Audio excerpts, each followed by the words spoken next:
Oui, bonjour mon frère. Je m'adresse à monsieur Zagabongo, notre jeune frère qui est aux États-Unis là-bas. La politique là, c'est pas comme ça on effectue la politique. La politique ne s'effectue pas par les injures du chef de l'État. Je vais te cadrer. Si l'État togolais a fait une erreur de délivrer un passeport et que tu as pu aller jusqu'aux États-Unis là, c'est une erreur. J'accuse l'État togolais. C'est à cause de ça que tu as le pouvoir d'aller insulter le chef de l'État. Parce que, d'ailleurs, ton origine, toi-même tu l'as dit dans tes lives, ton origine même là, si on veut calculer, faire ADN là, tu n'es pas togolais. Ça, je te dis ça, tu n'es pas togolais. Quand tu vois, toi-même tu vois ton image, tu ne vois pas que tu ressembles aux gens du Niger ou bien du Mali. Tu ne vois pas que tu n'es pas togolais. C'est ceux qui ne sont pas des togolais là. C'est eux qui ont toujours le pouvoir d'insulter notre chef d'État. Parce que ta maman peut-être c'est parti, vous étiez au Aguezongo là, il a trouvé un Malien là, on l'a enceinté, on t'a mis au monde. Aujourd'hui tu ne vois pas, tu deviens récalcitrant au sein de l'État. Je vais te donner deux exemples. Monsieur Kofi Nyamnyan, c'est un grand frère. Il est en France là-bas. Quand tu voyais faire sa politique là, Kofi Nyamnyan ne revient pas dans ce pays là pour rester. Vous avez une fois vu Kofi Nyamnyan est venu, on est venu l'arrêter. Non, c'est parce que Kofi Nyamnyan dans sa politique n'a jamais insulté le chef de l'État. Ça c'est un ça. Deuxième point, et l'autre, Jean-Paul Omoulou qui est en prison actuellement. Quand il faisait ces lives là, je l'avais dit. Je l'ai écrit, s'il va sur sa page, il va voir. Je l'ai dit, dans l'état à laquelle il se permet de rentrer là, le jour où il va venir dans ce pays-là, il va assumer sa responsabilité. Il m'a dit de quitter là-bas, je ne suis rien. C'est de cette manière tu es en train de faire. Monsieur Markenda, il ne faudrait pas que ce monsieur-là, ce petit bandit-là, qui n'est même pas togolais là, te mettre dans ces erreurs pareilles là. Parce que la politique ne s'effectue pas comme ça. Il n'y a pas un pouvoir où il n'y a pas l'opposition. Mais quand il y a l'opposition ne se cantonne pas pour chaque jour sortir insulter le chef de l'État. Il faut donner des critères qui sont politiques, pas des injures. Ça, c'est quelles sont ces bêtises pareilles là. Donc vous pensez que le pouvoir autre n'a pas des gens pour vous insulter? Si tu me critiques que tu es togolais là, tu reviens, on va tester ton ADN, on va trouver tes parents. C'est moi qui te dis ça. Si tu ne crois pas, tu es aux États-Unis là-bas, mais tu ne peux rien faire même dans ce pays-là. Est-ce que tu as une maison même dans ce pays-là? Tu as une maison et tu vas parler de quoi? Chaque jour, il faut allumer ton appareil, tu ne fais rien, tu comptes sur Markenda qui te donne les petits sous, les petits miettes là, tu t'empoches dans ta poche et puis tu es là, tu dis que tu cries. Tu cries sur qui? Tu peux insulter le chef de l'État. Quelles sont ces erreurs pareilles là? Méfie-toi. Toi-même tu sais, tu ne peux pas revenir à Lomé. C'est à cause de ça, tu affiches ce comportement là. Mais enlève de ta tête qu'un jour, s'il y a même un changement, tu ne peux rien faire dans ce pays là. Sans te mentir. Et il n'en aura même pas. Si vous ne croyez pas. Merci, bonne journée. Quand ça ne te plaît pas là, tu peux m'appeler, je vais te faire face à face et tu verras ce que ça va donner. J'ai parlé de son origine. J'ai des preuves, même son passeport. Afin qu'il puisse obtenir son passeport qu'il a là. C'est quelqu'un qui est intervenu afin qu'on lui puisse laisser le passeport. Lui-même, il est au courant. Son nom c'est quoi? C'est pas Aziz. Quel Togolais s'appelle Aziz? Il ne connaît pas son origine.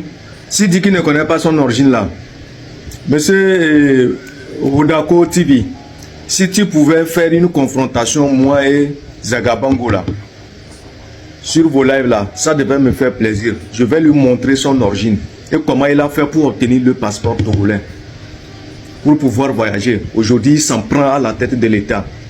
Il voit notre chef d'État comme si c'était quelqu'un qu'on a retrouvé dans la rue. Même un fou dans la rue, on ne peut pas l'insulter de cette manière. Ouais. S'il veut faire la politique là, il n'a qu'à revenir au pays. Nous tous, on va rester faire la politique. C'est comme ça on effectue la politique. Ce n'est pas les injures qui effectuent la politique. Ça, je vais toujours, quand il tente là, je vais lui mettre à nu. C'est ce que je demande. S'il dit que je l'ai insulté, bâtard là, normalement lui là, il doit être au Niger, c'est un Touareg. Il doit être là-bas pour faire le djihadisme. C'est un djihadiste. C'est à cause de ça il veut apprendre les Togolais à se rebeller contre l'État. C'est comme ça qu'on fait la politique. Quand tu veux faire la politique, il faut afficher le nom du chef de l'État dans ta bouche. Chaque jour, il faut allumer, insulter un chef d'État comme si c'était un enfant. Quels sont ces pagailles-là? Il est d'origine Touareg.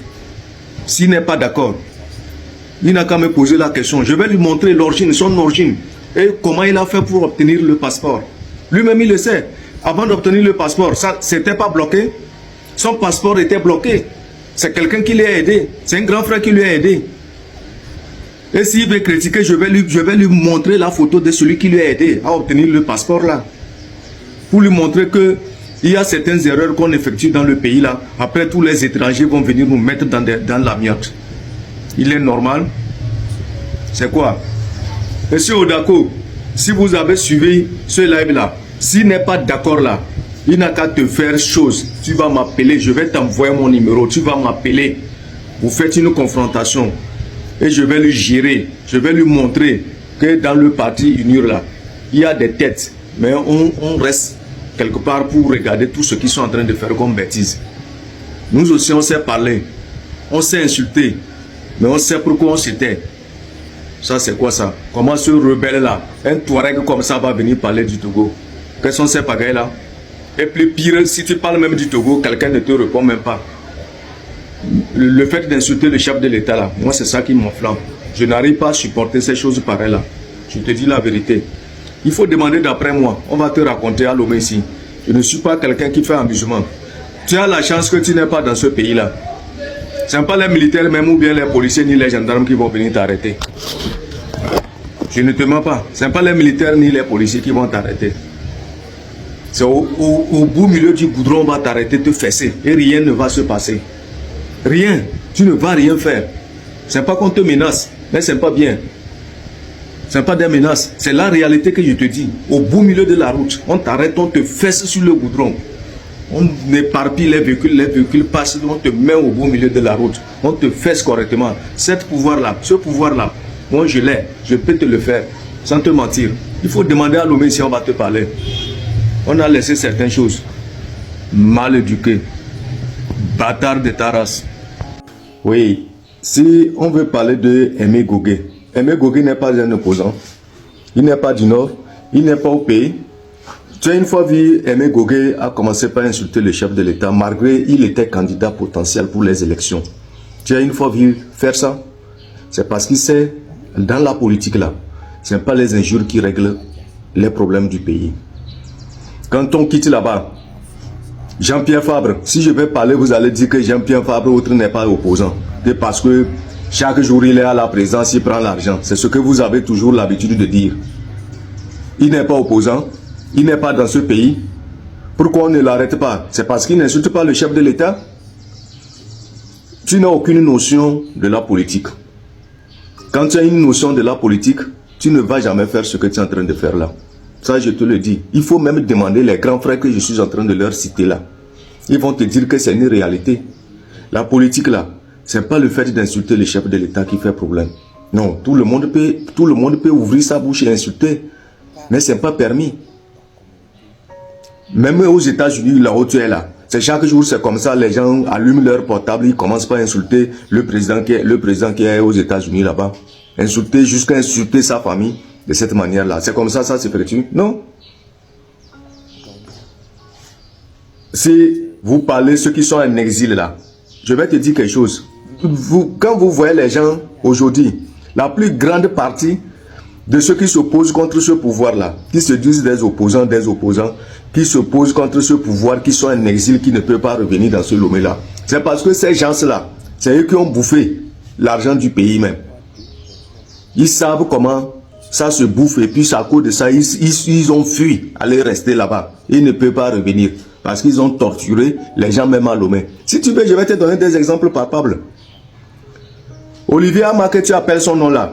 Moi qui te parle là, il m'a arrêté quand il était commandant à la SRI. Si tu as un problème qui ne me concerne pas, demande ce qu'il m'a fait.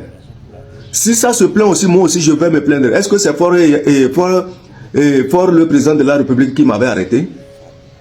Fort était commandant à la SRI? Fort était commandant? Non. Si les gens ont fait torturer les gens eux-mêmes, aujourd'hui ils vont en Europe, ils se disent qu'ils se dénoncent, ils dénoncent que le pouvoir torture les gens là. Le pouvoir c'est qui maintenant? Quand il était commandant là, le pouvoir c'était qui? Vous faites des erreurs pareilles là. Vous pensez que les gens n'ont rien à dire. C'est vous seulement qui avez des choses à dénoncer. Moi aussi je peux me plaindre. On va l'arrêter aussi. Suite aux tortures qu'il m'avait torturé. C'était pas le président Faure qui était au pouvoir. Mais même s'il était au pouvoir, il ne commandait pas la SRI. C'est ce que vous devez savoir. Quand vous restez, tu allumes, il fait jour, tu ne sais même pas là où tu vas, tu ne sais pas d'où tu vas revenir, parce que tu n'es pas togolais. Toi-même, tu te sens que tu n'es pas togolais. Tu es bâtard. Si on ne te dit pas la vérité, moi, je vais te dire ça aujourd'hui. Et si tu veux là où tu veux, tu peux me convoquer. On va aller, on va faire ton ADN. Si tu ne crois pas, les erreurs pareilles là, ne faites pas ça dans ce pays-là. Kofi Gnamgnan, notre grand frère Kofi Gnamgnan, il est revenu. Moi, je l'ai rencontré. Nous avons discuté. Chez lui à Casablanca, dans son bureau, on était 3. On était 3. C'est parce que lui aussi, il a la bouche pour sortir, faire son live, insulter le chef de l'État. Mais vous avez une fois vu faire ça. C'est comme ça qu'on fait la politique. Kofi Gnamgnan revient n'importe quand, n'importe quelle heure il veut dans ce pays-là. Pourquoi on ne l'interrompt pas? Quand on veut parler, si tu connais bien la politique, si Akle Soboko ne peut pas revenir dans ce pays-là, il sait pourquoi il ne peut pas revenir. Parce que lui, il était militaire. Il était dans l'armée. S'il revient, l'État togolais même n'a rien à lui poursuivre. Mais c'est l'armée qui va le prendre. Parce que il est parti, il a déserté l'armée sans explication. Ce que si tu ne comprends pas la politique, il faut rester dans tes chansons que tu chantes là. Marc Nda va t'aider à faire ton studio là-bas là. Tu vas devenir quelque chose. Ce n'est pas le pouvoir là. Que tu vas chaque jour. Si tu veux critiquer aussi le pouvoir, tu rentres dans le cadre de la politique. Ce n'est pas le fait d'insulter le chef de l'État chaque jour qui peut faire changer ce pays. Tu as compris? Ce n'est pas comme ça la politique.